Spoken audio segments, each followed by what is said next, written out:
வணக்கம் எல்லாருக்கும். இன்றைக்கி காலையில் ஒரு நல்ல காலை வணக்கத்தோட ஒரு சூரிய உதயத்தோட என்னுடைய வீடியோவை ஆரம்பிக்கிறேன். இப்போ பார்த்திங்கன்னா சூரியன் கொஞ்சம் கொஞ்சமாக மேலே எழும்பிட்டுருக்காரு. அதனோட கதிர்களாக என்ன அழகாக செக்கச்செவல்னு வருது பாருங்கள். இந்த காட்சியை இது வரைக்கும் யாரும் பார்க்கலன்னு இனிமேல் காலையில் அதாவது கூடுமான வரையில் காலையில் எழுந்திருக்க முயற்சி பண்ணுங்கள். எழுந்து இந்த சூரிய காட்சியை பாருங்கள். அந்த சூரிய கதிர்கள் உங்கள் கண்களுக்குள்ளே பாயணும். ஓகேவா? இப்போ யாருமே அந்த சூரிய கதிர்களை பார்க்கறதில்ல. அது உடம்புக்கு அவ்வளோ நல்லது. ஓகேங்களா? இதிலேருந்து ஒரு விட்டமின் டி நினைக்கிறேன், சரியாக தெரியலை, தெரியாமல் வளரக்கூடாது, அதனால் சொல்லலை. அதை நீங்கள் கண்டிப்பாக உள்ளே வாங்கிக்கோங்க. இப்போ அப்படியே என்னுடைய தோட்டத்துக்கு வருவோம். அப்படி வரும்போது பார்த்திங்கன்னா பாவக்காய் எப்படி கொடி படர்ந்துருக்குது பாருங்கள். அந்த சூரிய வெளிச்சத்தில் சரியாக என்னால் எடுக்க முடியல, லைட்டு கம்மியாக இருக்குது. லைட்டை போட்டுவோமா. இப்படி படர்ந்துருக்குது. என்னுடைய கோழி கூண்டு மேலே இப்படி படர்ந்துருக்குது. அது அப்போ முதல்ல வீடியோ எடுத்ததை போடலைன்னு நினைக்கிறேன். அதில் பார்த்திங்கன்னா கொஞ்சமாக தான் படர்ந்துருக்கும். இப்போ ஃபுல்லாக அப்படி கோழி கூண்டை ஃபுல்லாக கவர் பண்ணி மூடிட்டாங்க பாருங்கள். என்ன அழகு! அப்போது இந்த காலை டைமில் போய் நான் கோழிங்களுக்கு தீனி போட போவேன். அப்படி போகும்போது பார்த்திங்கன்னா மஞ்சளாக அவ்வளோ பூ பூத்துருக்கும். இந்த சின்ன பாவக்காயில் அதை மெரி பாவக்கான்னு சொல்லுவாங்க. அதில் அவ்வளோ தேனீக்கள் இருப்பாங்க. அந்த என்ன சொல்கிறது, எந்த சவுண்டு இல்லாமல் அந்த தேனீக்கள் சவுண்டை மட்டும் நீங்கள் அப்படியே கிட்ட ஒத்து கேட்டிங்கன்னா ரொம்ப ரம்மியமாக இருக்கும் காதுக்கு. அப்படியே வீன்னு சொல்லிவிட்டு நான் அவங்கள டிஸ்டர்ப் பண்ணாமல் அவங்கள பார்ப்பேன். அவங்க எப்படி அந்த மகரந்தத்தை சேகரிக்கிறாங்க அதை ரசித்து பார்ப்பேன் நான். ஓகேங்களா? இதுதான் இன்றைய காலைய வீடியோ.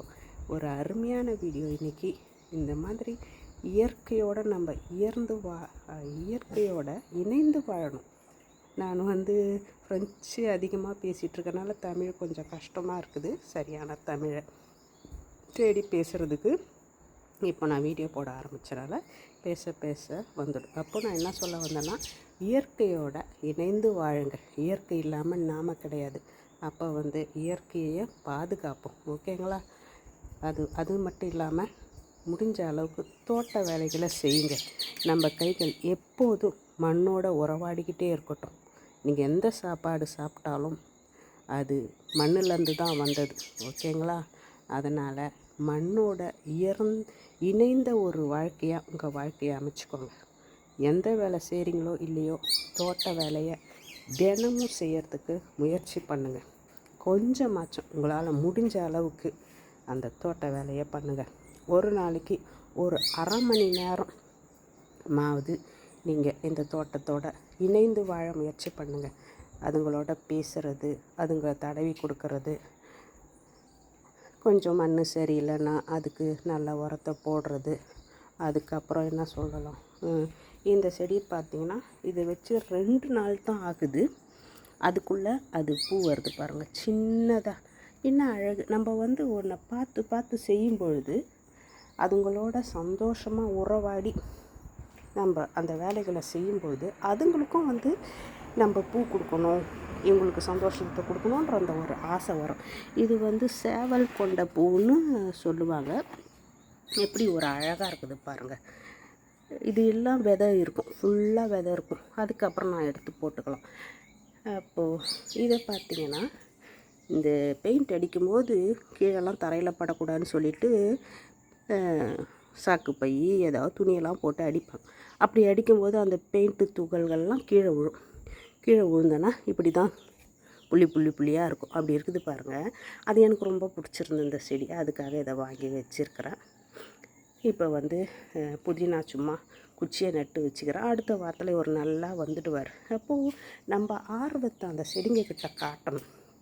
அப்படி காட்டும்பொழுது அதுங்களும் இந்தா நான் வந்தேன் பாருன்னு சொல்லிவிட்டு அப்படி ஒரு சந்தோஷமாக இது நித்திய கல்யாணி, எப்பவும் பூ இருந்துக்கிட்டே இருக்கும். அதுதான் அப்படி ஒரு சந்தோஷமாக நமக்கு பூ கொடுத்துக்கிட்டே இருப்பாங்க. அதுதான். இப்போது இந்த பூவில் விதை இருக்கும். இந்த விதையை எடுத்து போட்டுக்கலாம். நானாக வெட்டி விட்டுடுவேன். வெட்டி விட்டுட்டா தான் நல்லா பல கிளைகள் வரும், வந்து நிறையா பூ வரும். அது மாதிரி செடி வச்சுக்கிறவங்களுக்கு நல்லா தெரிகிற ஒரு விஷயம் என்னன்னு கேட்டிங்கன்னா, தயங்காமல் செடிகளை வெட்டி விடணும். அப்பப்போ வெட்டி விடணும். அப்படி வெட்டி விடும் பொழுது செடிகள் வந்து ரொம்ப நீ என்னை வெட்டிட்டியா, இதோ நான் வந்தேன் பாருன்னு சொல்லிவிட்டு, இது வந்து கற்றாழை. இது உடம்புக்கு அவ்வளவு நல்லது. சில துண்டுகளை எடுத்து நைட்டில் தண்ணியில் போட்டு வச்சு காலையில் சில்லுன்னு குடிச்சிங்கன்னா அவ்வளோ நல்லது உடம்புக்கு. முகத்துலையும் பூசிக்கலாம். கண்ணை சுற்றி கருவாலை இருக்கிறவங்களுக்கு அதை பூசிட்டு அதில் கொஞ்சம் மஞ்சள் தூளும் கலந்து போட்டுக்கலாம். ஏன்னா அப்போ தான் நமக்கு ஒரு பேஸ்ட்டு மாதிரி வரும் இல்லைங்களா. அதை போட்டுக்கிட்டிங்கனாக்கா கண்ணை சுற்றி இருக்கிற கருவலைகள் கொஞ்சம் கொஞ்சமாக போக ஆரம்பிக்கும். அப்போது நான் எங்கேயோ பேசிட்டு எங்கேயோ போகிறேன். அப்போது நம்ம எந்த அளவுக்கு அவங்கள சந்தோஷமாக பார்த்துக்கிறோமோ அந்த அளவுக்கு அவங்கள வந்து நமக்கு ஒரு நல்ல ரிசல்ட்டை கொடுப்பாங்க. அது வந்து நிச்சயம் உண்மை. இது வந்து நான் கண்டறிந்த உண்மைகள். எதையோ யாரையோ பார்த்தலாம் எனக்கு சொல்லணும்னு அவசியம் கிடையாது. அதனால் செடிகளை வெட்டுறதுக்கு மட்டும் தயங்காத. எந்த அளவுக்கு உங்களால் முடியுமோ அதை வந்து வெட்டுங்க. அப்படி வெட்டும் பொழுது முன்னைய விடவும் நல்லா வரும், நிறையா பூக்கும், நிறையா காய்க்கும். அவ்வளவு ரம்யமாக இருக்கும் அந்த செடிகளை வெட்டிட்ட பின்னாடி பார்க்கும் பொழுது. அதுக்கப்புறம் பார்த்திங்கனாக்கா என்ன சொல்ல வந்தேன்னாக்கா, இப்போ பார்த்திங்கன்னா எங்கள் வீட்டுக்கு முன்னாடி இருக்கிற காட்சிகளை நான் எடுக்கிறேன். ரொம்ப ரம்யமான காட்சிகள். நான் வந்து தீவில் இருக்கிறனால டெய்லி இந்த ரம்யமான காட்சிகளை காலையில் பார்க்குற ஒரு ஒரு குடுப்பனம் எனக்கு இருக்குது. இந்த குருவிகள் சத்தம், இந்த சூரிய ஒளி, இது எல்லாமே எனக்கு டெய்லி கிடைக்கக்கூட ஒரு அற்புதமான காட்சிகள். இந்த அற்புதமான காட்சிகள் உங்களுக்கும் கிடைக்கணுன்றது தான் என்னுடைய ஆசை. அதனால தான் இந்த யூடியூப் வாயிலாக இந்த வீடியோலாம் உங்களுக்கு அனுப்புகிறேன். இதை வந்து பார்த்துட்டு ஓகே அப்படின்லாம் விட்றாமல் லைக் பண்ணுங்கள், ஷேர் பண்ணுங்கள். ஏன்னா இந்த மாதிரி இடங்கள்லாம் நீங்கள் வந்து பார்க்கணும்னா ரொம்ப காசு செலவாகும்.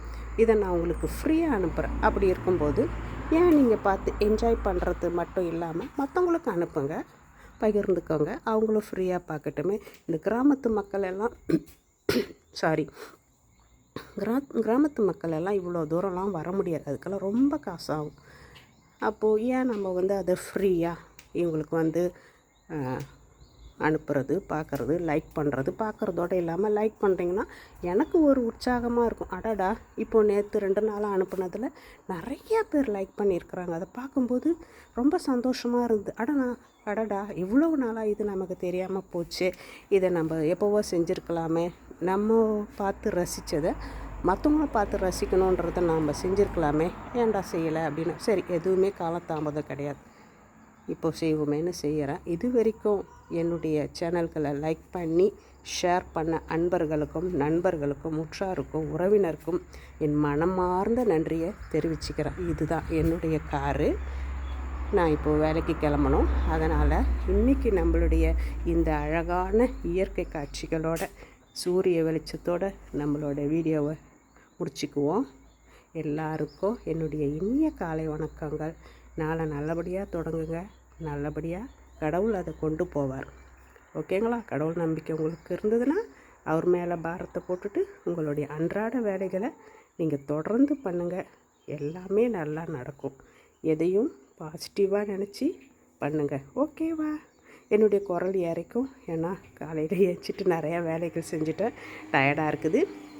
இப்போ எங்கள் ஊரில் காலையில் 6 மணி ஆகுது. 6 மணி 6:10 இருக்கலாம். ஓகேவா? ஓகே, எல்லாருக்கும் என்னுடைய இனிய நன்றியை, நெஞ்சார்ந்த நன்றியை நான் தெரிவிச்சுக்கிறேன். ஓகேவா? பார்க்கலாம். அப்போ பாய்.